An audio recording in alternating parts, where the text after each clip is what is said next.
Reading from Matthew 22, verses 23 through 32. The same day the Sadducees, who say there is no resurrection, came to him and asked him, saying, Teacher, Moses said that if a man dies having no children, his brother shall marry his wife and raise up offspring for his brother. Now there were with us 7 brothers. The first died after he had married, and having no offspring left his wife to his brother. Likewise the second also, and the third even to the 7th. Last of all, the woman died also. Therefore, in the resurrection, whose wife of the 7 will she be? For they all had her. Jesus answered and said to them, You are mistaken, not knowing the Scriptures nor the power of God. For in the resurrection they neither marry nor are given in marriage, but are like the angels of God in heaven. But concerning the resurrection of the dead, have you not read what was spoken to you by God, saying, I am the God of Abraham, the God of Isaac, and the God of Jacob? God is not the God of the dead, but of the living. The Sadducees pretty much ran the temple. The Jewish religious leadership had multiple factions. They were the Pharisees, the Sadducees. There were also the Essenes, and there were other factions within these groups. But the Sadducees, their power base was in the temple with the priesthood. They believed in the Torah, the first 5 books of the Bible, but they didn't believe in the rest of it. They didn't accept the prophets and the wisdom literature as inspired. When they read this commandment in Torah, and this comes from Deuteronomy 25, 5-6. Let me just read that real quick. Deuteronomy 25. If brothers dwell together, and one of them dies and has no son, the widow of the dead man shall not be married to a stranger outside the family. Her husband's brother shall go into her, take her as his wife, and perform the duty of a husband's brother to her.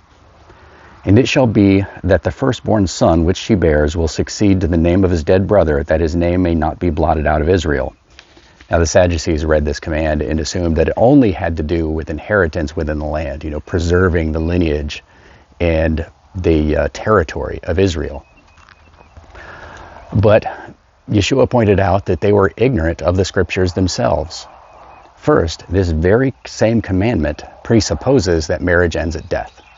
If it didn't end at death, then it would be adultery for her to sleep with her dead husband's brother. So, by God's commandment, whether there is resurrection or not, marriage ends at death. And the Pharisees, who did believe in resurrection, they believed in this commandment too. So it's either dishonest or stupid to say that this commandment denies the resurrection simply because, whose husband would she be after the resurrection? The Pharisees believed in the resurrection and they believed in this commandment. So clearly, they're not stupid. They've figured out how to reconcile these two beliefs. And clearly from this commandment, death or marriage ends at death. It doesn't go on. It doesn't go on through the resurrection. It doesn't go on through reincarnation or anything like that. When you die, your marriage dies too. Another commandment, which is even more personal to the Sadducees, since they controlled the priesthood in the temple, is in Leviticus 21, verses 1-4. And Yahweh said to Moses, Speak to the priests, the sons of Aaron, and say to them, None shall defile himself for the dead among his people, except for his relatives who are nearest to him, his mother, his father, his son, his daughter, and his brother, or his virgin sister who is near to him, who has had no husband, for her he may defile himself. Otherwise he shall not defile himself, being a chief man among his people, to profane himself. This is talking about preparing the dead for burial. A priest is not allowed to touch a corpse, because then he wouldn't be able to go into the temple and serve. But it says he can do this for his close relatives, his mother, his father, his son, his daughter, or his brother, and his sister, as long as she's not married. If she's married, then her husband has to take care of that, or his husband's family.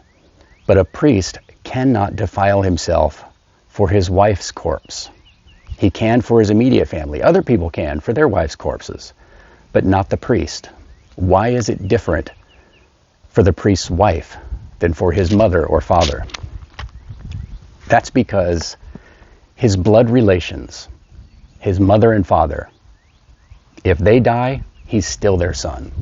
We are children of Abraham. How can we be children of Abraham if our relationship to Abraham dies with Abraham? If his son dies, his son is still his son. If his daughter dies, she's still his daughter. His sister is still his sister because they're all related by blood. They are all descended from the same people. His wife, on the other hand, when she dies, she's no longer his wife. She's the daughter of her own parents. They can take care of her. He can't defile himself for her because he has to serve God in the temple, and touching a corpse makes you unclean so that you can't approach the altar. It's not that it's a sin to take care of dead people. That's not the point. It's not a sin to be unclean. It's a sin to violate God's commandments. And a priest is commanded to serve at the altar inside the tabernacle. And you can't bring spiritual uncleanness into the tabernacle. And all uncleanness is related to death.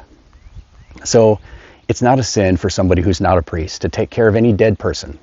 You can become unclean to prepare a corpse for burial, as long as you're not a priest. And the Sadducees should have known this.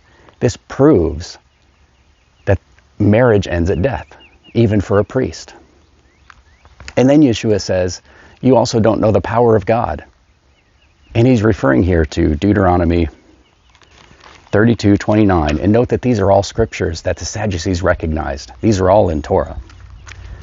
Deuteronomy 32:39 says, now see that I, even I, am he, and there is no God besides me.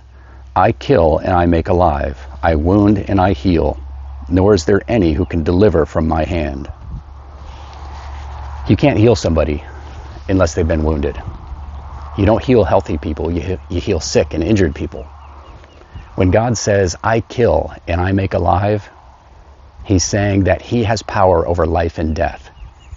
And when life comes after death, he's talking about resurrection.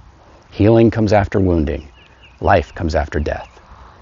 That verse says God has the power to take your life and then to resurrect you again.